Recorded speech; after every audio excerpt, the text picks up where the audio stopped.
پیر صاحب پسند کی شادی کرنا جائز نہیں؟ میں کہتا ہوں صاحب اور بھی بڑی چیزیں جائز ہیں، صرف ایک ہی شے جائز رہ گئی ہے۔ رسول پاک صلی اللہ علیہ وسلم سوائے اللہ کے کسی کے پابند نہیں، کسی کے پابند نہیں۔ اور جناب سیدہ خدیجہ الکبریٰ رضی اللہ تعالیٰ عنہ نے پیغام نکاح دیا، یا رسول اللہ میں شادی کرنا چاہتی ہوں، حضور کسی کے پابند نہیں، پر میرے محبوب نے فرمایا میرا چچا میرے والد کی جگہ ہے، میں اپنے چاچا سے پوچھ کے تمہیں جواب دوں گا۔ یہ ہے پسند کی شادی جو میرے نبی نے بیان فرمائی ہے۔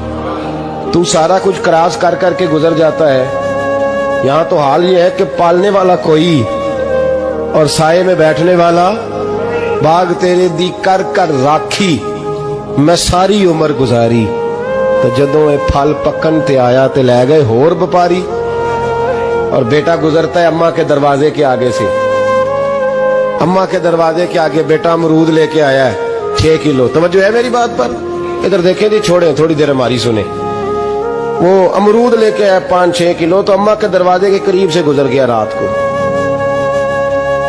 تو کمائی کھانے کا ٹائم آیا نا تو گزر گیا، تو وہ وزیر اعظم سے ڈرتا ہے نا، تو جا کے بی بی سے کہتا ہے بی بی کے حقوق دینا بھی رسول اللہ کی سنت ہے، لیکن یہ کیا بات ہوئی، تو نے بیوی اور ماں کا مقابلہ شروع کرا دی ہے؟ سمجھ تو صحیح، یہ تیرے لیے کعبے کی جگہ ہے اور تو بیوی کے لیے کعبے کی جگہ ہے، اسے بھی سمجھنا چاہیے، غور کرنا چاہیے۔ 5 کلو امرود لے کے تو ماں کے کمرے کے قریب سے گزر گیا ہے، بی بی کو جا کے کہتا ہے چل آدھا کلو اماں کو بھی دے آ، اس کے کون سے دانت ہیں، تو پلیٹ میں ڈال کے وہ لائی ہے۔ تو سمجھا ہی نہیں، تو نے غور ہی نہیں کیا۔ بندہ تو وہ ٹھیک نہیں تھا، نیپولین، تو کسی نے اس سے پوچھا تھا بتا زندگی میں پیسے لینے کا مزہ کب آیا؟ اس نے کہا کہ مجھے مزہ تب آتا تھا کہ میں اپنی ساری کمائی لا کے اپنی اماں کے ہاتھ پہ رکھتا تھا، اور پھر جب میں اپنی ماں سے تھوڑا تھوڑا خرچہ لیتا تھا نا، تھوڑا تھوڑا، توجہ ہے میری بات پہ؟ اماں جی 10 روپے دے آجے، کہتے جب میں تھوڑا تھوڑا خرچہ لیتا تھا نا تو مجھے یوں لگتا تھا جیسے میں بادشاہ وقت کے سامنے کھڑا ہوں اور وہ خزانے کا منہ کھول کھول کے مجھے دیتا جا رہا ہے۔ تو اس ذائقے کو سمجھ تو صحیح بھائی، تو اس کو سمجھ تو صحیح بھائی، یاد رکھیں اور غور کریں۔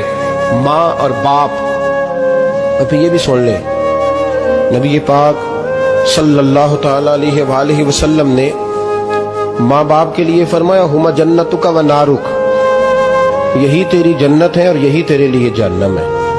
اگر یہ راضی ہو گئے تو تیرے لیے جنت ہے، ناراض ہو گئے تو چاہے تو 100 پیر کے مزار پہ حاضری دے آ، لیکن جب تک ابا راضی نہیں اتنی دیر تک اللہ راضی۔